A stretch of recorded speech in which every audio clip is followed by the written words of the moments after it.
नुकत्याच लोकसभेच्या निवडणुका पार पडल्या आणि यापुढे आता भविष्यात विधानसभेच्या निवडणुका होणार आहेत। आपल्यासोबत ज्येष्ठ विचारवंत आणि ज्येष्ठ पत्रकार संजीव उन्हाळे सर आहेत। सर, लोकसभेच्या नुकत्याच निवडणुका पार पडल्या, त्याचं चित्र कसं राहिलं आपण बघितलं। खास करून संभाजीनगर लोकसभा आहे, या ठिकाणी जे रनिंग खासदार होते इम्तियाज जलील MIMचे, त्या ठिकाणी शिंदे गटाचे म्हणजे शिवसेनेचे संदीपान भुमरे निवडून आलेत। पुढे विधानसभेला काय बदल दिसतील तुम्हाला या लोकसभा मतदारसंघात विधानसभेच्या अनुषंगाने? पहिली गोष्ट अशी की या लोकसभा निकालानंतर ही जे संबंधित पक्ष यांनी त्याच्यातून काही बोध घ्यायला पाहिजे आणि तो त्याच्यातून बोध घेतला तर त्याच्यात काही घडण्यासारखं आहे। पहिली गोष्ट अशी की ही जी निवडणूक आहे ही निवडणूक केवळ त्याला जातीय पदर आहेत अशी निवडणूक झाली आणि यानंतरच्या राजकारणामध्ये जर पक्षाला महत्त्व असण्यापेक्षा जातीला जर महत्त्व असेल तर मग मला असं वाटतं की पक्ष काय कामाचे। कारण त्याचं कारण असं की कोणत्याही पक्षाची याच्याबद्दल जाहीर अशी भूमिका नाही। ओएसिस फर्टिलिटीच्या तज्ञांनी IVF उपचार पद्धतीद्वारे 1 लाखांहून अधिक जोडप्यांना मातृत्व प्राप्तीचा आनंद दिला आहे। मोफत अपॉइंटमेंट बुक करण्यासाठी आजच संपर्क साधा। कोणीच पक्ष भूमिका घेण्याच्या मनस्थितीने, जसं की गोपीनाथ मुंडे यांनी अशी स्पष्ट भूमिका घेतलेली होती की मराठ्यांना रिझर्वेशन मिळालं पाहिजे, त्यांना आर्थिक, सामाजिक आणि बाकी सगळ्या प्रकारचं आरक्षण मिळालं पाहिजे, पण राजकीय आरक्षण मिळता कामा नये अशी त्यांची स्पष्ट भूमिका होती। ही स्पष्टता ना भाजपमध्ये आहे, ना शिंदे गटात आहे, ना राष्ट्रवादीमध्ये आहे। त्याच्यामुळे ही पहिली गोष्ट आहे। दुसरी गोष्ट की जातीय पद्धतीच्या याच्यावर ह्या निवडणुका लढल्या गेल्या तर जिथे अल्पसंख्याक बहुल असा भाग आहे, म्हणजे जिथे आपण म्हणतो की मध्य आणि पूर्वचा औरंगाबादचा भाग, ज्या ठिकाणी इम्तियाज जलील यांना लीड आहे, लीड आहे, तिथं ऑटोमॅटिकली मग जातीच्या याच्यावर निवडणुका झाल्या तर त्यांना जास्त मतं पडतील किंवा मग हिंदू मतांचं एकत्रीकरण किती होऊ शकतं याला देखील महत्त्व आहे। म्हणजे जसं सावे ज्यावेळेस निवडून आले त्यावेळेस दुपारच्या नंतर एकदम निवडणुकीचा नूर बदललेला होता। त्याचं कारण असं की त्या ठिकाणी हिंदू मतांचं एकीकरण झालं, पण तसं ह्या निवडणुकीमध्ये त्या निवडणुकीला अनेक रंग असे झालेले आहेत। त्याचं कारण असं की संदीपान भुमरे हे जे निवडून आलेले आहेत ते संदीपान भुमरे हे 2 गोष्टीमुळे निवडून आले। पहिली गोष्ट अशी की लोकांनी भारतीय जनता पक्षाचं मोदी यांचं नेतृत्व पाहिलं, त्याच्याकडून म्हणजे लोकांनी भाजपच्या विचाराच्या लोकांनी संदीपान भुमरेकडे पाहिलंच नाही आणि त्यांनी मतदान केलं। त्याला भुमरे कोण हे सुद्धा माहीत नाही। आणि दुसरी महत्त्वाची गोष्ट म्हणजे जरांगे फॅक्टरमुळे मराठा जे मतदान आहे ते कन्सॉलिडेट झालं आणि त्याच्यामुळे खैरे ही 3ऱ्या क्रमांकावर फेकले गेले अशी परिस्थिती झाली। पण आता ही जी निवडणूक आहे या निवडणुकीमध्ये केवळ एक ॲडिशनल फॅक्टर होणार आहे, तो म्हणजे OBCचं देखील कन्सॉलिडेशन होऊ पाहत आहे। म्हणजे लक्ष्मण हाके आणि त्यांचे सहकारी उपोषणाला बसलेले आहेत, ह्यांना अजूनपर्यंत सरकार भेटलेलं नाही। 6-6 दिवस झाले।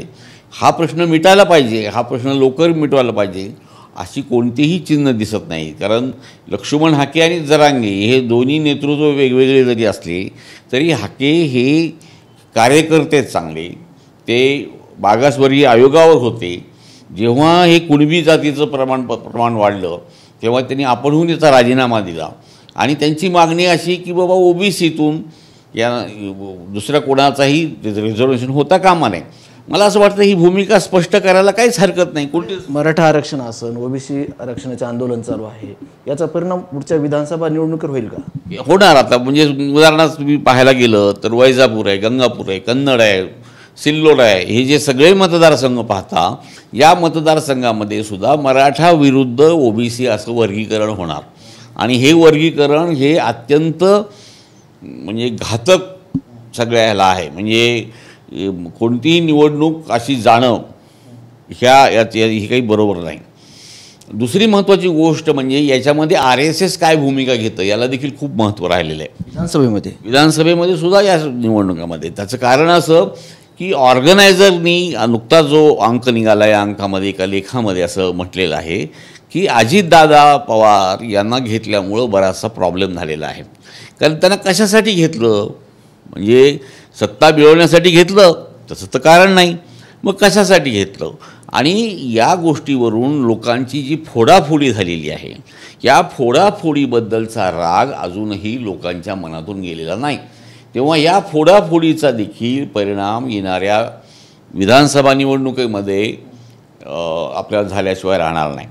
आणि महत्त्वाची गोष्ट अशी आहे की लोकांची जी अपेक्षा होती की या शहराला पाणी मिळावं, अजून पाणी तर कोणीच दिलं नाही. पाणी मिळण्याची शक्यता विधानसभेपर्यंत मुळीच नाही आहे. त्याच्यामुळे लोकांच्या आता अपेक्षा भंग झालेला आहे. आणि पुन्हा तेच बेकारीचा प्रश्न आहे, महागाईचा प्रश्न आहे, हे इश्यूज पुन्हा या विधानसभेच्या निवडणुकीमध्ये उठतील.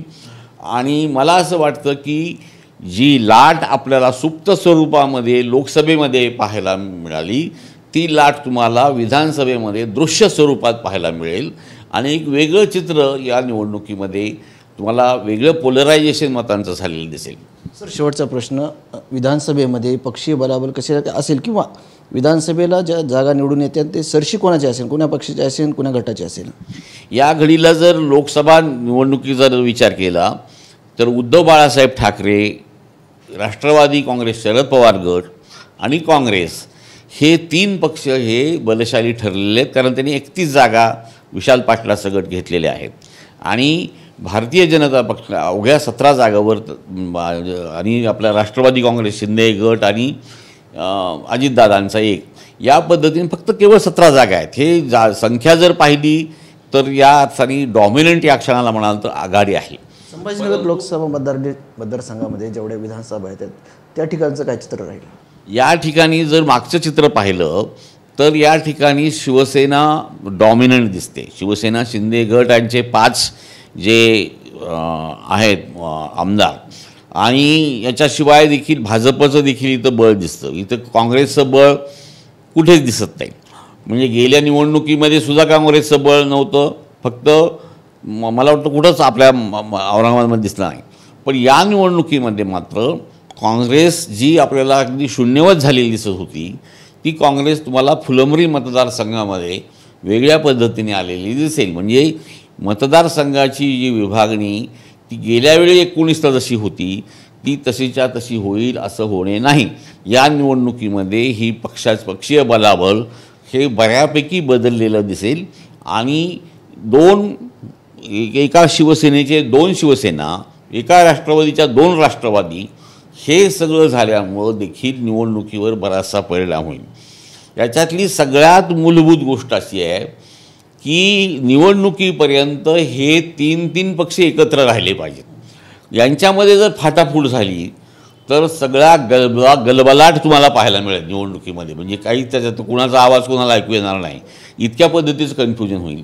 पण ही जर त्यांनी एकी टिकवून ठेवली तर मग मात्र एकास एक उमेदवार दिले गेले तर या ठिकाणी अटीतटीच्या लढती तुम्हाला झालेल्या दिसतील. अन्यतः येणारी जी निवडणूक आहे, ह्या येणाऱ्या निवडणुकीमध्ये आता तुम्ही म्हणाल आपल्या पूर्वीच्या काळात म्हणलं की हा मतदारसंघ याच्यासाठी सुरक्षित आहे, पण जातीय गणिताच्या आधारानुसार आणि बदललेल्या वातावरणानुसार आता कोणताच मतदारसंघ कोणाला सुरक्षित राहिलेला नाही.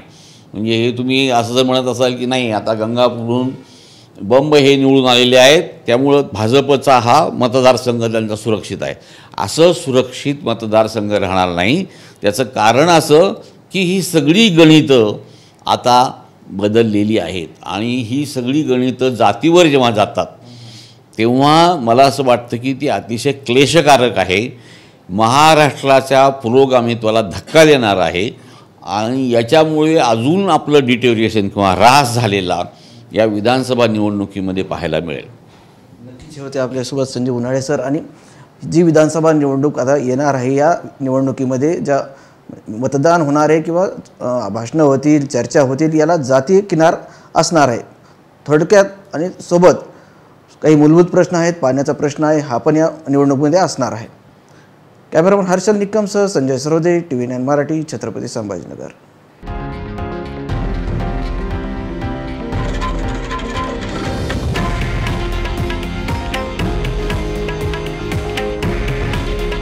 हे आहे देशातील नंबर 1 न्यूज नेटवर्क आणि आपण पाहत आहात TV9 मराठी. काळजी तुमची, हित महाराष्ट्राचं.